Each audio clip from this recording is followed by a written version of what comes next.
Hey guys, it's Omer from MMOs.com doing another quick weekly news recap of all major MMO news and announcements for the week ending September 18th, 2017. This is episode number 113 of the recap, and the first bit of news this week is from Smilegate, and it's about Lost Ark.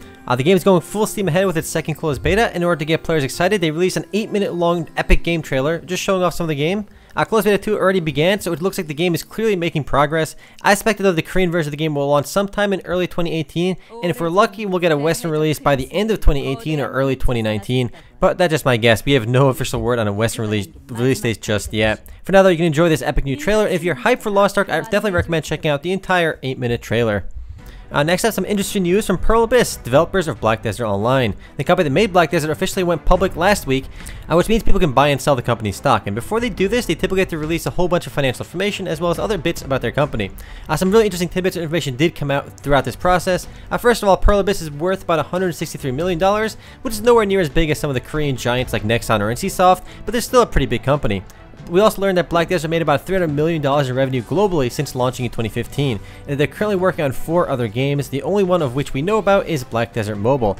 The most interesting bit of news that came out though is that they actually developed Black Desert's engine for only about $1 million, which seems like a lot, but it's actually quite astounding how cheap it is, especially considering games like Elder Scrolls Online and Star Wars The Old Republic costing upwards of $200 million to make, and a ton of crowdfunded MMOs have already blown through millions of dollars and have little to nothing to show for themselves, but you have all of Black Desert Online, which is built for about $1 million, which is absolutely nuts.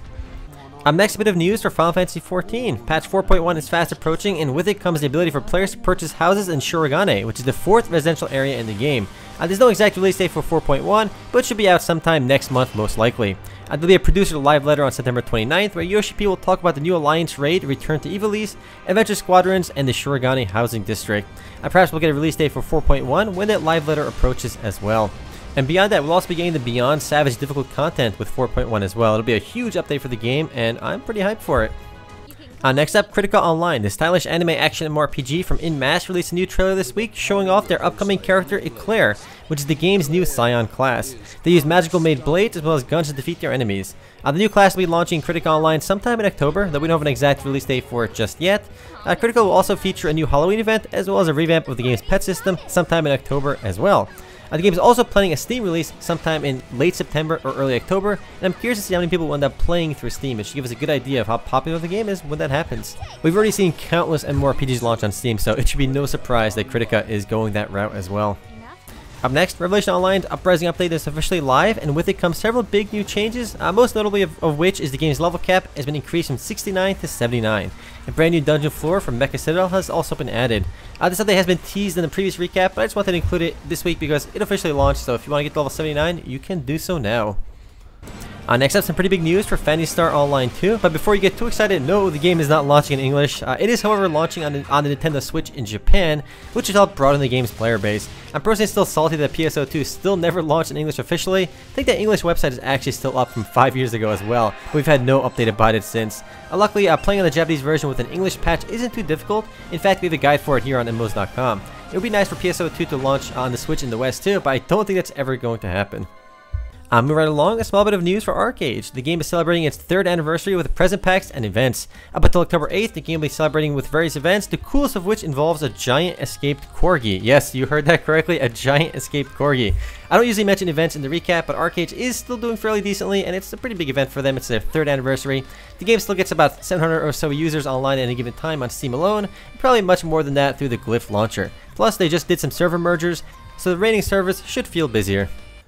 Next up, Master X Master from NCSoft just received update 1.3 this last week, which introduced a brand new master to the game called Titus, who is a death-defying support master. Also included in the 1.3 update is a ton of balance changes as well as a brand new game mode called Nadium Defense Line, which is a co-op challenge where players fight off waves of enemies. Personally, I really enjoyed the 3v3 game mode in Master X Master. While it's still just another MOBA, the action, gameplay, and tag team mechanics do make it unique and fun. If you haven't played it yet, I do recommend at least giving it a try because it is at least a bit different. Speaking of NCSoft, Lineage 2 Revolution opened up pre-registrations globally for the first time. Prior to this, the mobile MMORPG was only available in a handful of English-speaking countries, but should open up to everyone pretty soon. While Lineage 2 Revolution is a mobile game, it does feature a large persistent world. It does have an autoplay system though, but luckily the autoplay doesn't work in the more difficult dungeons, so players need to actually play the game. This game is kind of a big deal too because it's one of the most successful mobile MMORPGs in South Korea. It made over $40 million within the first 2 weeks of launching over there. Even if you don't like mobile MMOs, it might be worth trying. Also in NCSoft news, Blade & Soul finally introduced the Gunslinger class. They're the 10th class to be added to the game, and they were added with last week's patch 3.4, which is also known as the Rise of the Gunslinger update. Everyone was also granted a new character slot so they can actually create a Gunslinger without having to delete a previous character, which is nice. To celebrate the launch of the new class, players will also be getting a 50% boost experience from Act 1 to 4, as well as in Act 6 until October 6th. So if you never played Blade & Soul, now is a great time to start. I personally had a lot of fun with this one, and I'll probably return to it someday. That 50% bonus XP is pretty tempting to make a new character too. Moving right along, Fortnite from Epic Games looks to be jumping in on the Battle Royale bandwagon alongside King of the Kill and PlayerUnknown's Battlegrounds, as they'll be introducing a new Battle Royale game mode with the upcoming 1.6 update. Fortnite's Battle Royale mode will feature 100 players in a last man standing like PvP experience, and given the building mechanics in Fortnite, it could actually be pretty fun. As is, the Battle Royale mode is already available on test servers, but it'll be launching officially on September 26th on all of the servers. And speaking of Battle Royale, PlayerUnknown's Battlegrounds launched a pretty big patch this last week which introduced some optimizations to the game, and boy does it run much better.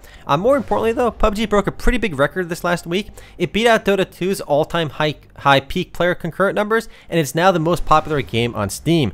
Dota 2's all-time peak was 1.29 million, and PUBG hit a whopping 1.35 million this last week, and I suspect it's only going to keep getting more popular because PUBG is still on the way up. It's remarkable how successful and how quickly this game got over 1 million concurrent users. The game is doing phenomenal.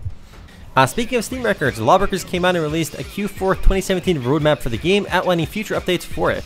Those future updates include a new map, a new skirmish game mode, a Blitzball arena map, a new onboarding experience for new players, a new competitive rank mode called Boss League, and all that should be coming by the end of the year. And despite these upcoming updates, the game's player base on Steam continues to be waning.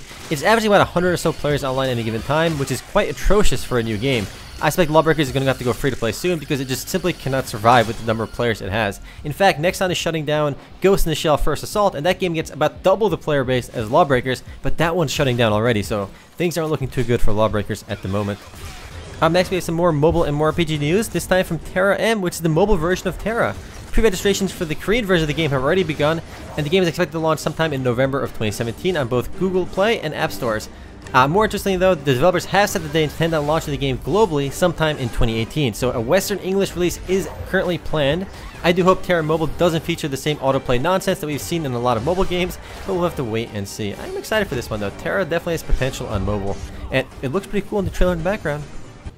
Next up, Guild Wars 2's raid design team lead, Chrysler Reed, responded to numerous posts complaining about raid difficulty. Essentially, players were asking for multiple raid difficulties so more players can complete the raid content in easier modes. But Mr. Reed came out and said outright that they won't be adding raid difficulty tier at the time, and that raids are, quote, needed to continue to remain the game's most challenging content, and they aren't designed to be accessible by everyone from a skill perspective, end quote. Which I completely agree with personally. Guild Wars 2 fans do have a lot to look forward to beyond just this raid content though. The Path of Fire expansion is launching on September 22nd, 2017, which is next Wednesday. Next, in some MOBA news, Battleborn announced they'll be ceasing content development, but that servers will remain online. This move should come as no surprise to anyone who has followed Battleborn. Its player base has been in terminal decline since launch and only ever got a small bump after going free to play, but it wasn't enough to nearly support the game. I expect the servers will eventually be shutting down as well, but for now, there won't be any updates, but the servers will remain open. Over the last 30 days, the game's player base has only been hitting about 72 players at any given time on Steam, which means Battleborn will be rest in pepperoni soon. Next up, in some more positive MOBA news, Heroes of the Storm is adding 2 new heroes to the game. Ana and Junkrat will be making their debut sometime this year, as well as a new Volskaya Foundry map. Obviously, this is an Overwatch-themed update, and I think we'll be getting more Overwatch-themed updates in the near future. I actually play a decent amount of Heroes of the Storm casually, and it's pretty fun. It's probably the easiest MOBA to get into because it's a lot simpler than both League and Dota, and as with any game, it's obviously more fun with friends. But yeah, Ana and Junkrat should be coming to the game by the end of the year. The next and last bit of news this week is from Digital Extremes, who showed off some new content from Warframe from the upcoming Plains of Eidolon update. A lot of players are hyped for this update because it introduces a ton of new content, namely a brand new open world area with tons of quests and new missions. Unfortunately, the latest livestream did not reveal an official release date, but we do know for a fact now that the game will be launching sometime in the fall of 2017, so it'll definitely be happening this year. And there's, again, a lot to look forward to with it. Anyway, guys, that's it for MMO News this week. I'll see you guys tomorrow for the podcast. Later, guys.